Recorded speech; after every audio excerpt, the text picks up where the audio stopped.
Graça e paz da parte de Deus, nosso Pai. Deus abençoe cada um que está aqui. Deus abençoe os irmãos que estão nos assistindo pela transmissão. Hoje nós vamos dedicar a nossa atenção para um livro que é considerado um dos livros mais importantes do Antigo Testamento para a igreja. Exatamente por conta do fato de que este livro é utilizado pelo apóstolo Pedro como uma referência para explicar o Pentecoste.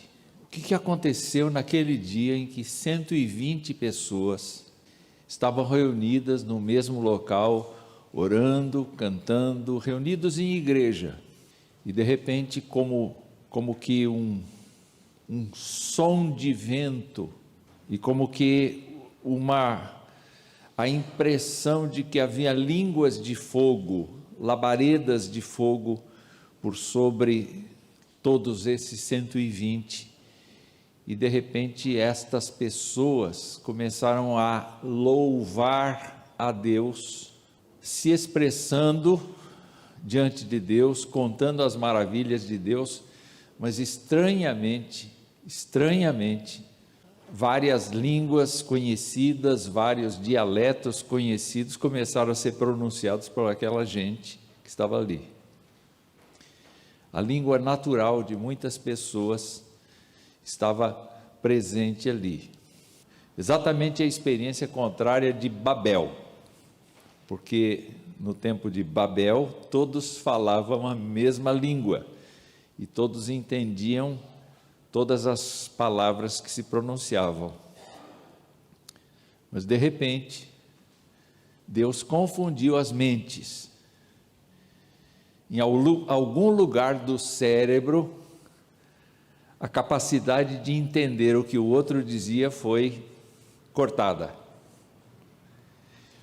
E eu fico imaginando a confusão que deu naquele dia, e de repente as pessoas começaram a se desagrupar. Mas no caso de Pentecostes é totalmente diferente, não é? Porque elas estavam falando a mesma língua e de repente Deus as fez falar em várias línguas diferentes para testemunho de toda a comunidade israelita que estava reunida em Jerusalém para o Pentecoste. Gente que tinha vindo das várias partes da Ásia, do Oriente, do Norte da África, que estavam acostumados no cotidiano com seu dialeto, de repente tinham uma tradução simultânea. Dá para imaginar Nilza falando aramaico, sem conhecer uma palavra de aramaico, ou de chinês, sem conhecer nenhuma palavra em chinês. E quem fez isso foi o Espírito Santo. E como as pessoas ficaram atônitas, ficaram perplexas, o que está acontecendo, que fenômeno é esse? O apóstolo Pedro, instruído pelo Espírito Santo, disse: foi o que aconteceu, predito por Joel. E Joel, então, é um livro muito pequeno. Eu creio que dá para a gente ler Joel em 10 minutos. Ele tem 3 capítulos na nossa versão ocidental aqui, mas na versão hebraica ele tem 4 capítulos. Isso não é importante para a gente. Podemos ficar com os 3 capítulos normalmente, isso não diminui o conteúdo do livro. Pelo contrário, só existe uma divisão do livro que é diferente. Não é? O que significa o nome Joel? Joel, toda vez que um nome termina com El, está indicando que esta pessoa tem uma conexão com Deus, porque Deus é El. Então, Ezequiel, Daniel, Joel. É muito interessante essa conexão. Os nomes são agregados ao ser de Deus, à pessoa de Deus. Eu lembrei de mais um, Samuel. Essas conexões todas têm por objetivo declarar não apenas a personalidade da pessoa, mas também a missão da pessoa. É muito interessante isto, não é? Então Joel significa aquele para quem Jeová é Deus, ou seja, Joel significa basicamente adorador de Jeová. E o pai dele se chama Petuel. O Petuel, então, significa nobre disposição de Deus, é o que nos diz a enciclopédia bíblica. Só isso que a gente tem a respeito dele. A gente não sabe de onde ele é, a gente não sabe para quem ele profetiza, se para o reino do sul ou para o reino do norte. A gente não sabe se ele viveu nos tempos de Elias, o que é muito provável, nos tempos de Eliseu, o que é muito provável, mas tem uma tese mais recente de que ele teria vivido nos tempos de Ageu, Zacarias, Malaquias. Então, os comentaristas situam essa profecia entre os anos 800 antes de Cristo e 400 antes de Cristo. É um período muito grande, eles não sabem situar, porque eles veem evidências tanto de um lado quanto de outro. Por exemplo, uma coisa que faz com que eles fiquem perplexos é o fato de que as profecias e os comentários de Joel não fazem nenhuma referência a um rei em Israel. Então, alguns dizem assim, porque não faz referência a um rei em Israel, nós temos que situá-lo no tempo pós-exílico, porque Israel não tinha um rei nessa época. Mas esse para nós não é o problema, não deve ser um problema. Nós não devemos nos preocupar tanto com a época em que esse livro foi escrito. O que nós temos que nos preocupar é com o que ele escreveu. Para quê? Ou para quem ele escreveu? Naturalmente, a ideia é que esse homem tenha escrito para o reino unificado, para o público unificado, e não para o público separado, reino do sul, reino do norte. A conjectura aqui de Brown, de Fawcett e de Jamieson, é que parece ter pertencido a Judá, pois nenhuma referência ocorre a Israel enquanto ele fala de Jerusalém, do templo, dos sacerdotes e das cerimônias, como se estivesse intimamente familiarizado com eles. Ele está voltado para a questão religiosa. Ele pensa na religião de Israel. Mas ele aproveita um desastre natural acontecido na sua época, que é uma praga de gafanhotos, uma legião de gafanhotos, uma nuvem de gafanhotos. E ele vai apresentar esses gafanhotos basicamente nos 4 estágios da sua existência.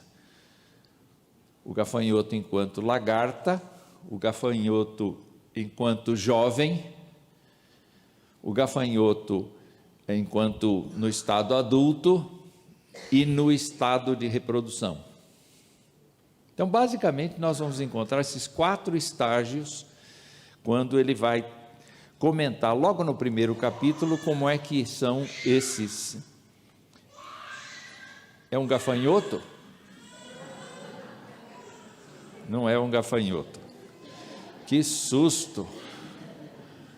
Muito bem. Então, na opinião destes comentaristas que estão aí em letras miúdas aqui embaixo, quem quiser ler essas letras miúdas, vem aqui sentar aqui perto, não é? De acordo com eles, as previsões provavelmente foram entregues nos primeiros dias de Joás. Vocês lembram de Joás? Joás foi um dos filhos que Joiada, o sumo sacerdote, protegeu para esse menino não ser morto, porque todos os irmãos e o pai, não é, foram mortos. Então Joiada escondeu esse menino dentro do templo, Joás, e com 5, 6, 7 anos ele se tornou rei. E com isso, então, nós provavelmente vamos encontrar uma referência forte para situar o livro nessa época, porque o que prevaleceu foi um período de regência, né, de Joiada. Era o sumo sacerdote que estava no exercício do cuidado do rei. Então não existe nas previsões de Joel nenhuma referência à invasão babilônica, nenhuma referência à invasão assíria ou mesmo da Síria, e os únicos inimigos mencionados aqui são os inimigos em volta, os filisteus, fenícios, edomitas e egípcios. Então da costa, você tem o mapa, né? Você tem o mar Mediterrâneo aqui, você tem o pessoal da costa aqui, o Egito mais embaixo, não é? E esta seria a referência que Joel coloca aí no seu livro. O que mais que nós temos?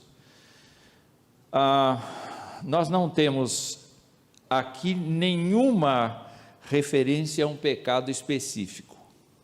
Joel não diz, olha, vocês são idólatras, vocês estão em prostituição. Vocês lembram que no domingo passado a gente viu Oséias, e Oséias trabalhou o conceito de prostituição. O povo abandonou a Deus e por conta disso, Oséias diz, o povo se prostituiu em relação a Deus, porque Deus é o marido da nação e Israel o abandonou por conta de outros deuses, por conta de outros maridos. Então, esse foi o trato de Oséias. Não existe nenhuma referência em Joel a respeito de qualquer pecado específico que a gente tenha. E então, não é mencionada idolatria, os serviços do templo, o sacerdócio e outras instituições da teocracia são representados como crescentes, florescentes, e tudo isso corresponde, então, parece, ao estado das coisas sob Joiada, como eu disse, o sumo sacerdote, por meio do qual Joás havia sido colocado no trono e que viveu nos primeiros anos de Joás. Nesse caso, o Joel pode ser considerado talvez o profeta mais antigo dentre os profetas menores. E talvez dentro do corpo de profetas que escreveram livros. Depois dele vem Amós, e depois dele vem Oséias. Talvez Jonas tenha sido do mesmo período, mas infelizmente nós não temos como saber e não adianta ficar cogitando muito a respeito disso. A tela é bem complicada, mas eu vou tentar. Nós temos uma proposta de divisão do livro que seria da seguinte maneira: o livro trata basicamente do dia de Jeová, o dia do Senhor. Se vocês lerem o livro, vocês vão verificar que a cada 5, 6 versículos ele toca no dia do Senhor. A grande preocupação dele é preparar o seu país, a sua nação, para aquele dia do Senhor. O que vai acontecer naquele dia do Senhor? Um dos fenômenos que acontece nos profetas do Antigo Testamento é que eles recebem a revelação do dia do Senhor e eles não têm ainda a consciência clara do tempo dos gentios. Então, quando eles olham para uma profecia do dia do Senhor, eles olham como se você pegasse o seu dedo assim e colocasse 2 dedos, um na frente do outro, você enxerga simultaneamente você enxerga o dia do castigo, o dia do julgamento, o dia da fúria de Deus e o dia da graça de Deus. Mas você pode dizer que a encarnação de Jesus Cristo é um dia do Senhor, não pode? Não pode? Ou é uma coisa assim casual que aconteceu na terra? Absolutamente não é, não. Pois é, lembrando Gálatas, né?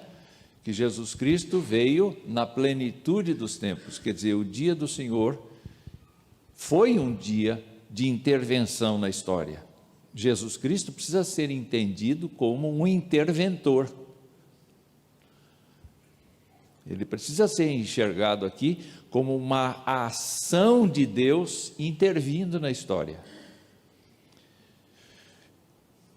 Mas o dia do Senhor também é um dia de ajuste de contas, é um dia de juízo, é um dia de recompensa, é um dia de confronto com a humanidade. E para o profeta, muitas vezes, o dia do Senhor é a mesma coisa. Ele não consegue observar que existe um intervalo de tempo entre as promessas do Senhor acerca do Messias e o dia final do juízo. Nós estamos vivendo aquilo que a Bíblia chama de últimos dias. Nós estamos exatamente no intervalo entre o primeiro advento e o segundo advento. Recebemos a graça do Senhor Jesus, mas agora nós estamos esperando o Senhor Jesus Cristo voltar, e isso significa confrontação da humanidade, isso significa juízo, não é?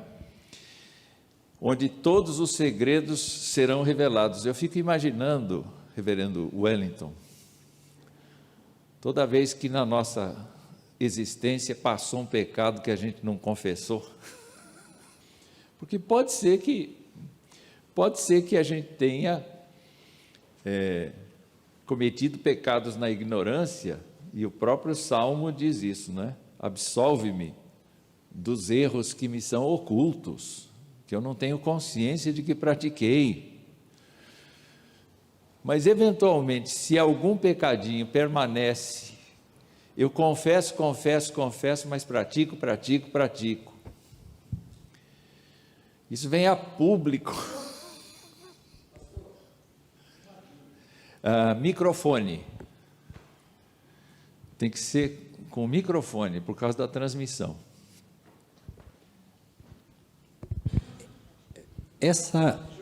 Sim, de Joel, de Emanuel, todo El. Essa afirmação que o senhor fez, dessa questão atemporal do profeta, poderia ser atribuído à questão de profeta mesmo, ser a voz de Deus e Deus é atemporal? Poderia ser. Eu não sei se eu entendi o sentido da sua pergunta, mas me parece o seguinte: Em cada tempo, Deus manifesta de maneira clara a sua vontade, seja por meio de uma pessoa, ou seja por meio de um instrumento dele, um anjo dele que venha. Os profetas tiveram um ministério, e a gente viu vários profetas que tiveram uma vida extremamente sacrificada por conta da sua vida corresponder àquilo que Deus queria falar. Oséias, por exemplo, casou com uma mulher que adulterou. Jeremias não pôde chorar o funeral da sua mulher. Outros profetas não puderam casar. Deus, enfim, foi utilizando de vários expedientes, não é? A única coisa que eu poderia dizer foi o seguinte: Pedro, quando falou na primeira carta, no capítulo 1, ele diz o seguinte, que a respeito da salvação, os profetas indagaram, investigaram, eles profetizaram a respeito da graça destinada a vocês, investigando qual a ocasião ou quais as circunstâncias oportunas que eram indicadas pelo Espírito de Cristo que neles estava, ao predizer os sofrimentos de Cristo, que neles que teria de suportar, as glórias que viriam depois desses sofrimentos. E a eles foi revelado que não para si mesmos, mas para vocês ministravam as coisas que agora foram anunciadas a vocês por aqueles que pelo Espírito Santo enviado do céu lhes pregaram o Evangelho, coisas essas que os anjos desejam contemplar. Eu tenho a impressão de que muitas vezes eles ficaram absolutamente perplexos diante do que Deus estava dizendo para eles, e eles não entenderam, eles simplesmente repetiram e assim diz o Senhor, e ficaram boquiabertos. É claro que Deus estava trabalhando, Deus estava absolutamente dentro do cronograma dele, tranquilo, despachando, não é? E eu estou lembrando, por exemplo, de uma palavra de Jesus, quando ele chegou para Pedro e disse assim, eu quero lavar seu pé. E Pedro disse, de jeito nenhum. O senhor não vai lavar meu pé de jeito nenhum. E Jesus disse, se eu não te lavar os pés, você não tem parte comigo. E o que eu faço agora, você vai entender depois. Ah, Senhor, então eu quero que me lave a cabeça, lave bem as minhas orelhas, lave bem todo, não, basta o pé. Porque, em verdade, vocês já têm sido lavados pela palavra que eu tenho dado. O que eu estou tentando chegar na sua pergunta é justamente o fato de que, sim, Deus é atemporal, mas Deus tem um projeto que Ele vai manifestando de acordo com o seu plano. Quer dizer, Ele é insondável nesse particular. Quando é que Deus vai anunciar coisa nova? Mas Ele sempre vai utilizar algum instrumento para isso. E mesmo que os profetas tenham ficado perplexos, Pedro está dizendo que eles faziam isto indicando o nosso tempo. Agora deu. É a questão de ser o profeta, a voz de Deus, por mais que o homem tente explicar, Deus vai dar a resposta no tempo de Deus. É isso que eu coloquei, no caso. Entendi. O profeta, ele não tem essa questão de tentar se justificar diante de Deus, ele como o senhor colocou, perplexo, porque as situações, para um profeta correr nu quase, né? A gente vê várias coisas na Bíblia, Seria uma questão de começar a contestar, mas ele não tinha essa opção. Não. É bem Não. isso, então, a questão. Agora, diferentemente de outros profetas, o nosso Joel acompanha um evento histórico real, uma coisa que aconteceu mesmo no seu tempo, que foi a praga dos gafanhotos. Vamos olhar aqui o que ele fala dos versos 2 a 4 do capítulo 1. Primeiro, ele quer que os velhos se lembrem se na época da sua vida isso teria acontecido. A praga. Aconteceu uma praga? É a pergunta que ele faz. E aí ele diz assim: aconteceu algo assim no tempo de vocês ou nos dias de seus pais? Contem isto aos filhos de vocês, que eles o contem aos filhos deles e que eles falem sobre isso à geração seguinte. O que tem que falar? Que o gafanhoto cortador deixou, o gafanhoto migrador comeu, o migrador deixou, o gafanhoto devorador comeu, o que o devorador deixou, o gafanhoto destruidor comeu. Em outras palavras, a terra virou deserto. O que acontece quando some a mata, some a grama, some a plantação, some o fruto da árvore, some a própria folha da árvore? Você olha, você não vê mais nenhum verde, sumiu o verde. Algumas pessoas calculam que para você recuperar isto, leva cerca de 2 anos. Então acontece, de uma hora para outra, uma nuvem de gafanhotos chega.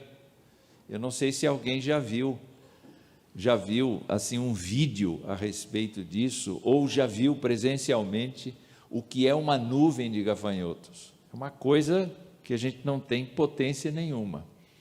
Como é que os gafanhotos proliferam?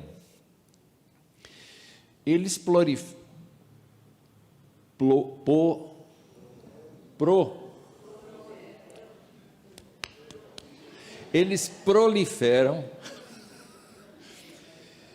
de acordo com questões de umidade, de calor, temperatura, de situações de naturais. Dá uma espiada no capítulo de número 2. No capítulo de número 2, verso 25. Podem me ajudar a ler? 2,25, vamos lá, 1, 2, 3. Restituirei os anos que foram consumidos pelos gafanhotos, o migrador, o devorador e o destruidor, o meu grande exército que enviei contra vocês. Quem é que enviou os gafanhotos? Deus.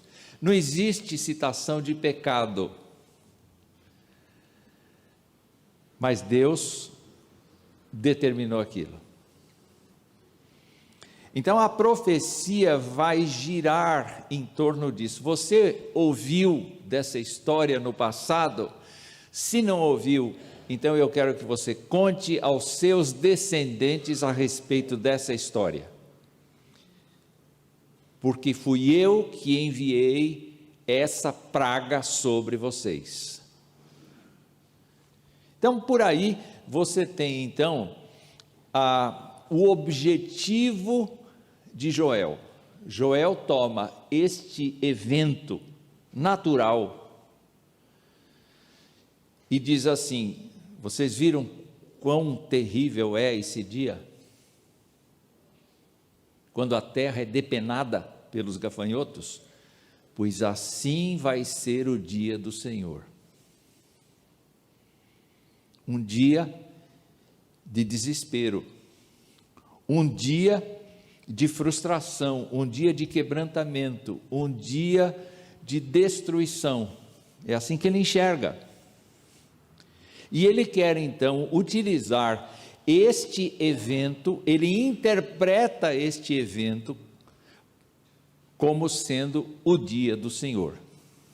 Então, vai descrever aí como é que foi que tudo aconteceu. E ele então trata com o povo. Versículo 5 do capítulo 1. O que é para fazer? Acordem, beberrões e chorem. Verso 8: lamentem, assim como a virgem vestida de roupa feita de pano de saco lamenta a morte do seu noivo. Ela ia casar, não chegou a casar, ele morreu antes dela casar e ela ficou idosa sem ter sido casada, só prometida em noivado, e ela viveu vestida de pano de saco. Depois, verso 11: fiquem envergonhados lavradores, lamentem vinhateiros. Depois, no verso 13, ele diz: sacerdotes, vistam roupa feita de pano de saco e pranteiem, ministros do altar, lamentem, ministros do meu Deus, venham e passem a noite vestidos de panos de saco, porque no templo de seu Deus não há mais oferta de cereais e libações. Vocês estão vendo o que aconteceu com a nossa terra? Quais as implicações disso para nós? As pessoas agora estão sem alimento, a natureza está totalmente descontrolada, seca, e o culto perdeu as suas ofertas. Então, isto seria uma experiência para Israel prévia a respeito do que o dia do Senhor significaria. Vocês estão vendo que situação complexa nós estamos?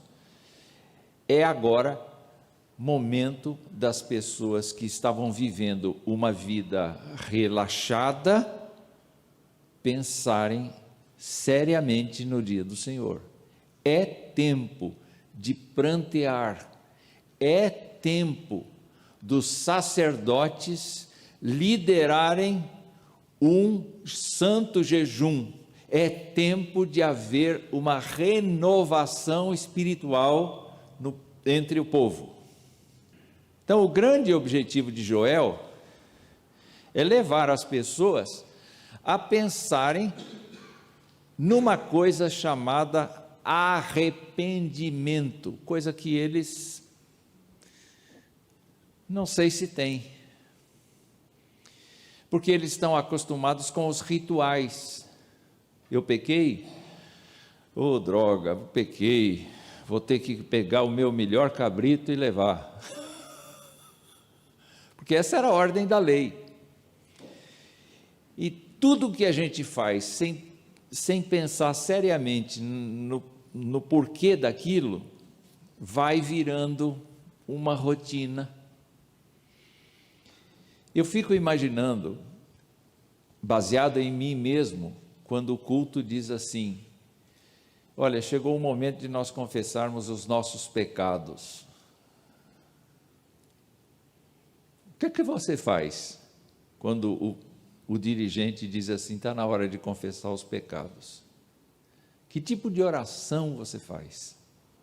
Sabe, existe o remédio de marca e o remédio genérico. O princípio é o mesmo. Mas quando a gente usa a palavra genérico, a gente quer dizer geral. O que Deus gostaria de ouvir de nós? Senhor, eu estou aqui no culto, eu sou pecador. Ou Deus chegar num pecado específico e dizer para Deus: Deus, sabe, ontem eu fui um canalha diante de ti. Oh Deus, como eu fracassei Eu menti descaradamente para minha mulher.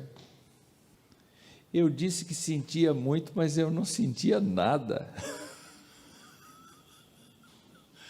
Foi só para ela dormir de bem comigo.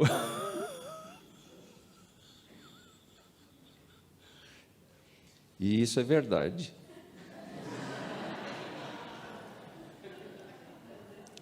Não, o que eu fiz ontem foi verdade.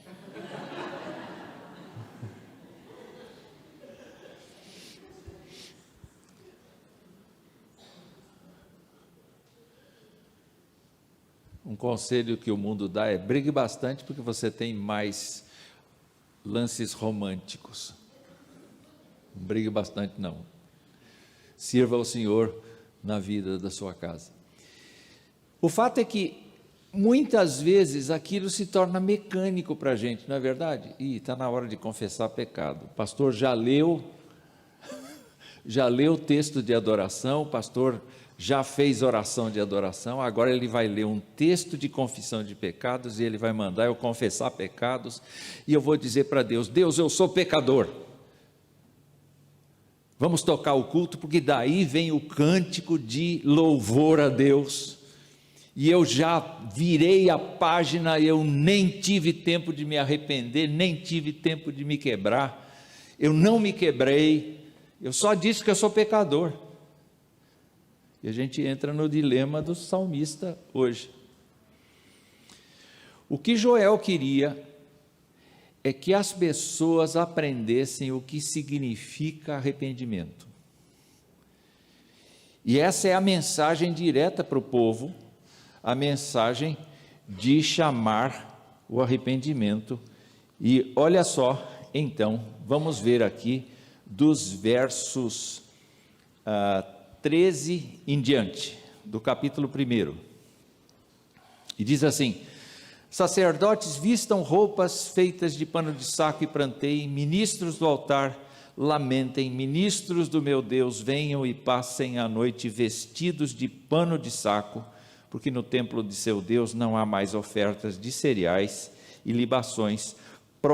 Proclamem um santo jejum, convoquem uma reunião solene, reúnam os anciãos e todos os moradores desta terra na casa do Senhor seu Deus e clamem ao Senhor, E mais adiante, lá no capítulo 2, virem a página, e vamos ler juntos os versos 12 e 13. Ainda assim, agora mesmo, diz o Senhor, convertam-se a mim de todo o coração, com jejuns, com choro e com pranto, rasguem o coração e não as suas roupas. O arrependimento significa rasgar o coração. É muito mais violento do que rasgar a roupa, porque eles estavam acostumados, não é? Por exemplo, o sumo sacerdote, quando ouviu Jesus confirmando: tu és o rei de Israel, tu o dizes, blasfêmia, rasgou as roupas. O que Deus quer? Que se rasgue o coração. O que é rasgar o coração? É uma atitude muito forte, muito determinada, no sentido de efetivamente voltar para Deus.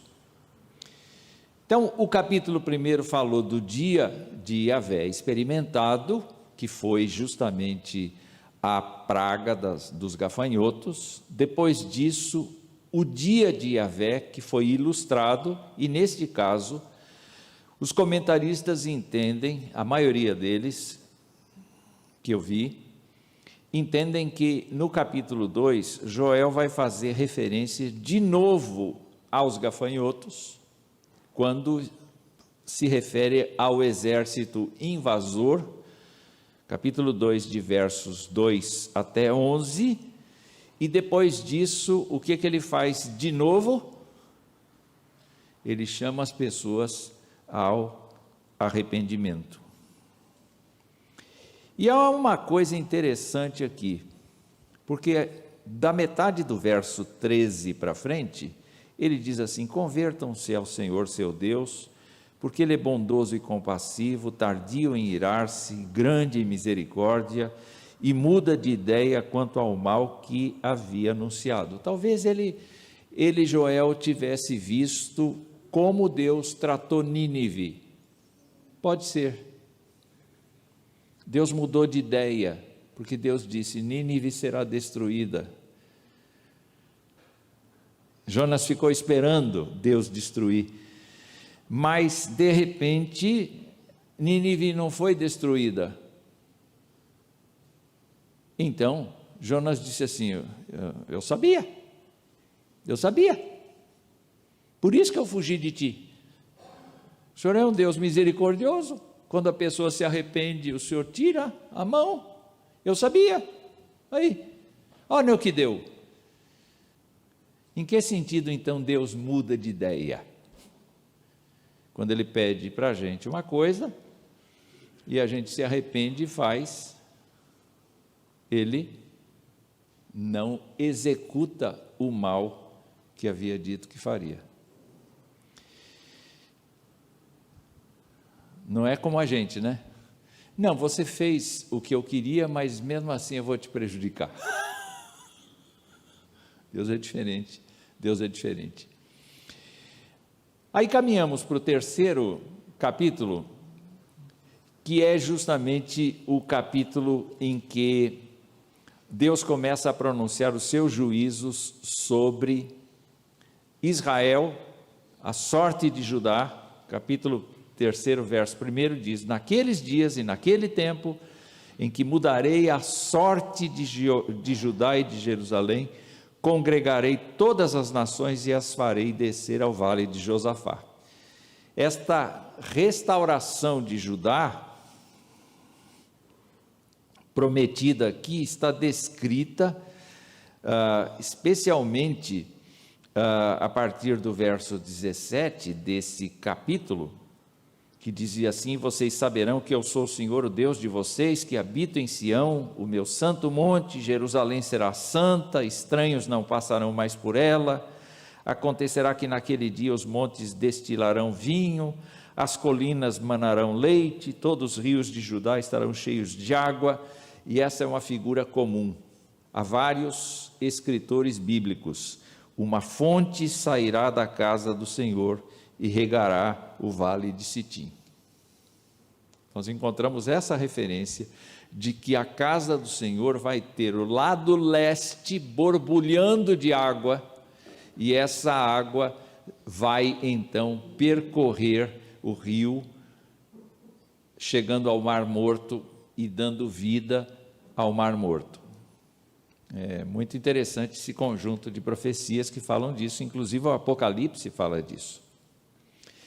Então nós temos aqui esta divisão aqui, que seria o dia de Yahvé descrito. Em primeiro lugar, ele seria descrito como um dia em que a terra estaria totalmente renovada, enquanto que o Egito seria destruído. Judá será habitada para sempre, Jerusalém de geração em geração. Mas no capítulo 2, nos versos 28 a 30, você encontra, então, a restauração espiritual por meio do derramamento do Espírito Santo sobre toda a carne. E você, então, vai encontrar no capítulo 3 a restauração nacional. E o livro termina com esta frase: e o Senhor habitará em Sião. Então, qual é o objetivo da profecia? Olhem o seu cotidiano, prestem atenção no sofrimento que está acontecendo com vocês e saibam que o dia do Senhor é mais grave do que isto. O caminho de vocês é se arrependerem das suas obras. e confiarem na promessa de restauração que vem do Senhor, porque o próprio Senhor habitará no meio do seu povo, restaurando a alegria do seu povo, restaurando o bem do seu povo. Então, qual é a teologia que a gente encontra aí? Bom, vamos nos lembrar que Joel sempre usa o nome Yahvé, porque Yahvé é o nome pactual de Deus. Quer dizer, o acordo que Deus fez com Israel é o de ser o seu Deus, o Deus da sua descendência, de proteger, de cuidar, de andar com eles, enquanto eles permanecessem na sua palavra em obediência. Se porventura, hein? Foi um pacto. Fala de novo. Foi um pacto. E nós também temos um pacto com Deus. Enquanto a gente estiver fazendo aquilo que a gente se comprometeu no pacto, prometeu no pacto, tudo certo. Uma vez que a gente deixa de fazer, Deus também pode se arrepender de ter feito a promessa, porque a gente não cumpriu o pacto. Deus nunca se arrepende de nada. Ele muda de jeito de fazer. Mas há uma coisa importante que a gente deve lembrar. No pacto que nós temos hoje com Deus,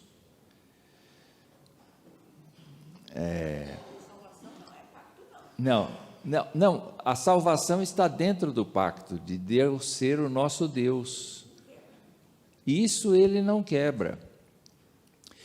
Mas acontece aquele fenômeno que o pastor pregou hoje. Está em pecado, você vai envelhecer mais rápido.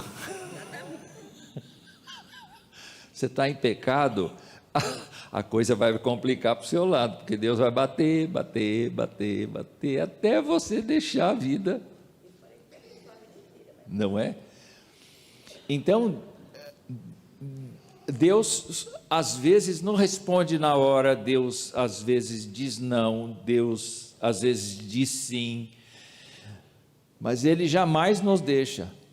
E a promessa que Deus fez para aquele povo, por Joel, é que Ele jamais deixaria a partir daquele dia. A partir daquele dia.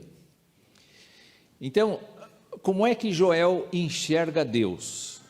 Capítulo 2, verso 11, ele diz: o Senhor levanta a voz diante do seu exército, porque o seu arraial é enorme, e quem executa as suas ordens é poderoso.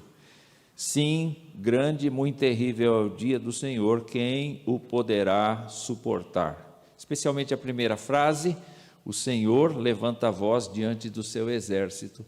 É o Senhor quem dá ordem para os gafanhotos chegarem. É o Senhor quem dá vida para os gafanhotos existirem. É uma forma dele disciplinar o seu povo.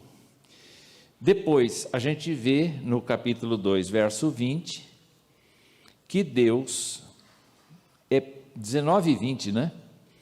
O Senhor respondeu ao seu povo: eis que lhes envio o cereal, o vinho e o azeite, e vocês ficarão satisfeitos. Nunca mais farei de vocês motivo de zombaria entre as nações, mas o invasor que vem do norte eu o removerei para longe de vocês e o lançarei para uma terra seca e deserta. Lançarei a sua vanguarda para o mar oriental e a sua retaguarda para o mar ocidental. Subirá o seu mau cheiro, subirá a sua podridão, porque agiu poderosamente. Dá para perceber aqui que Deus tem tudo na cabeça. Cada detalhe, Deus tem na cabeça. E a grande questão para nós hoje é querer saber aqui, a respeito da nossa vida, a respeito da existência, da nossa existência, a respeito da igreja, a respeito de como a política vai andar, a respeito de como o mundo vai se tornar Deus tem na cabeça? Deus tem na cabeça. E Deus vai, em algum momento, deixar alguma coisa escapar? Nunca. Qual é o nosso papel nesse processo? Nesse processo, o nosso papel é entender o arrependimento, praticar o arrependimento e viver debaixo da graça do Senhor, custe o que custar. Porque o dia do Senhor vai chegar. É por isso que ninguém está autorizado a se vingar. Não se vingue. Não se vingue de quem quer te maltratar. Não se vingue de quem quer te perseguir, porque quem vai ajustar contas vai ser o próprio Deus no seu dia. Não é? Gerson apontou aí o quê? Microfone ali. A outra coisa é que Deus é único, verso 2, 27. Daqui a pouco ela fala, só um minuto.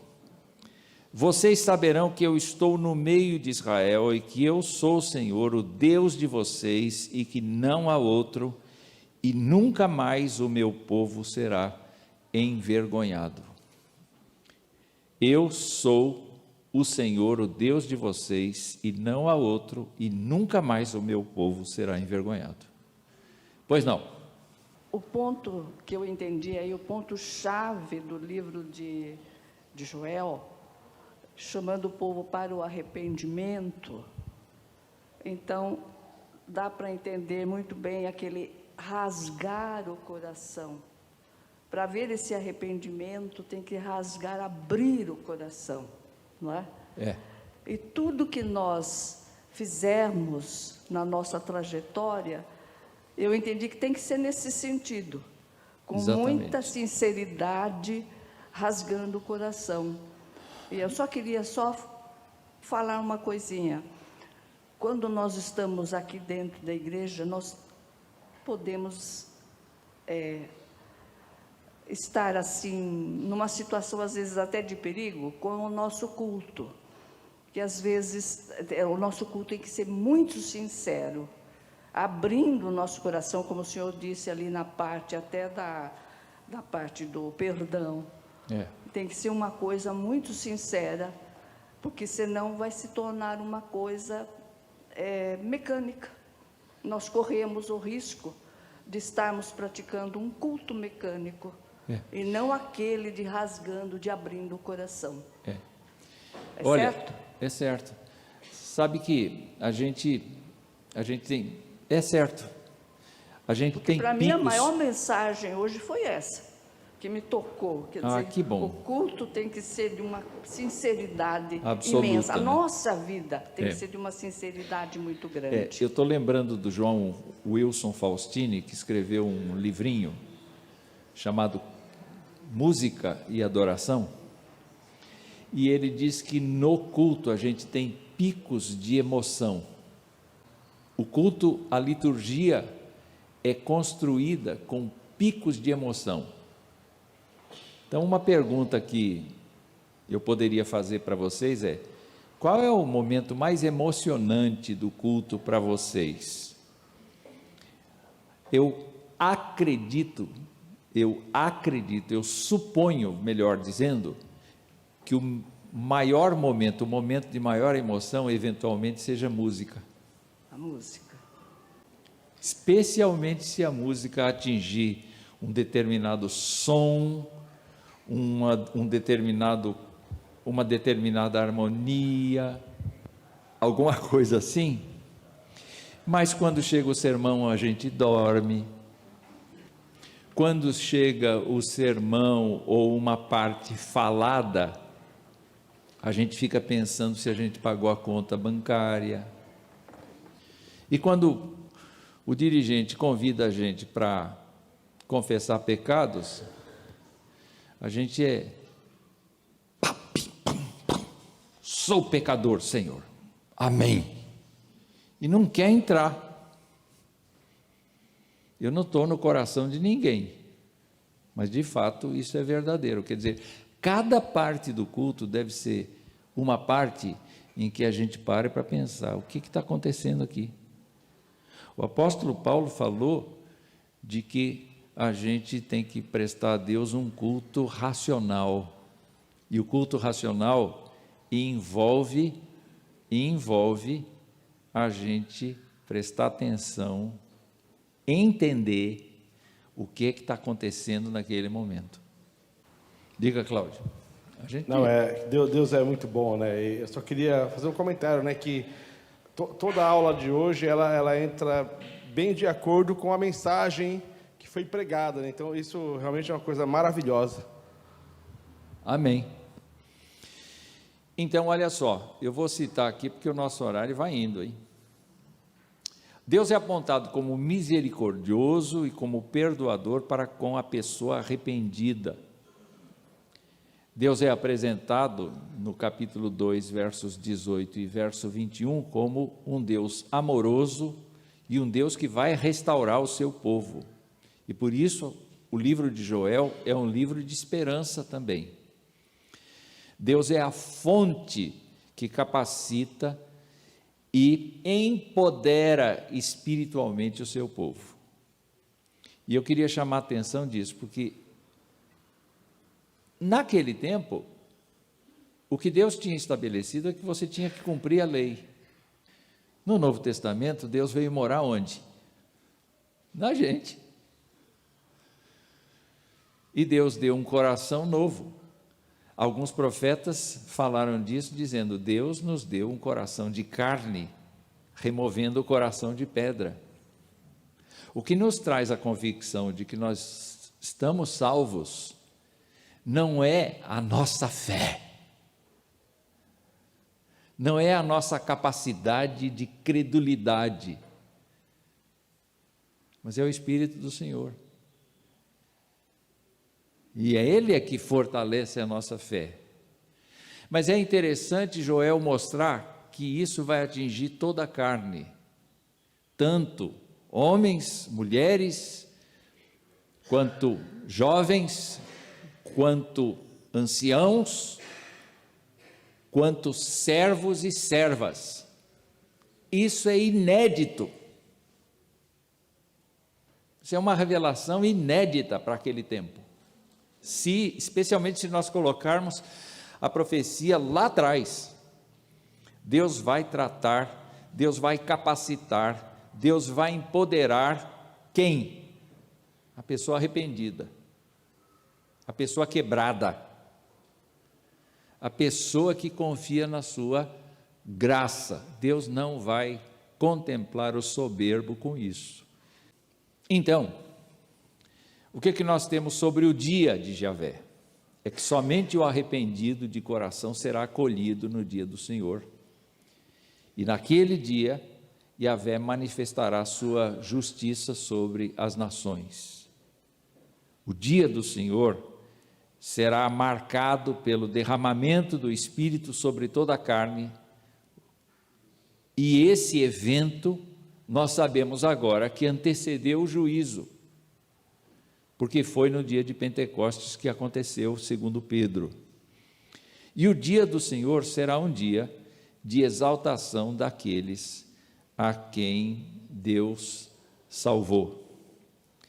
É por isso, então, que o livro nos mostra a verdadeira religião de Joel. O que Javé quer? Javé não quer rituais, ele quer conversão. Ele quer conversão do coração, ele quer sinceridade do culto, ele quer a honestidade do crente na vida diária, ele quer a transparência do crente, porque é por ali que ele consegue fazer a obra. O apóstolo Paulo diz que o Deus que disse haja luz, foi o Deus que resplandeceu no nosso coração. Mas nós temos este tesouro em vasos de barro, para que a excelência do poder seja de Deus e não de nós. Então, quando um crente se humilha diante de Deus, Deus o exalta. Quando um crente se prostra diante do seu Deus, Deus o conduz, Deus lhe dá a mensagem profética, Deus faz com que o espírito daquela pessoa seja vivificado, de acordo com Paulo aos Romanos. Deus faz com que aquela pessoa não tenha espírito de covardia, espírito de temor, mas a pessoa se torna ousada em Cristo Jesus para falar da glória de Deus. Então você pode olhar para a sua própria vida agora e se perguntar, até que ponto eu estou esperando o dia do Senhor e até que ponto eu estou realmente arrependido, quebrado, descansando no poder de Deus e vivendo sob o comando do Espírito Santo de Deus. Porque este é o caminho do crente hoje. Então, nós temos que nos lembrar que todo este movimento de conversão do coração deve partir especialmente dos sacerdotes, os pastores, os presbíteros, os diáconos, os irmãos que foram escolhidos pela congregação para comandá-la, devem ser os primeiros a se quebrarem diante de Deus. Os sacerdotes devem ser os primeiros a se quebrarem diante de Deus. A graça, então, nós aprendemos que ela inclui uma vida operada pelo Espírito Santo, e devemos nos lembrar que aprendemos com a carta, com a profecia, que o Senhor é o refúgio do seu povo, porque só Ele pode restaurar aquilo que Ele pretende que nós vivamos. Então, voltamos à pregação de hoje de manhã. O que é que Davi disse? Bem-aventurado o homem a quem o pregador sabe de cor, não? A quem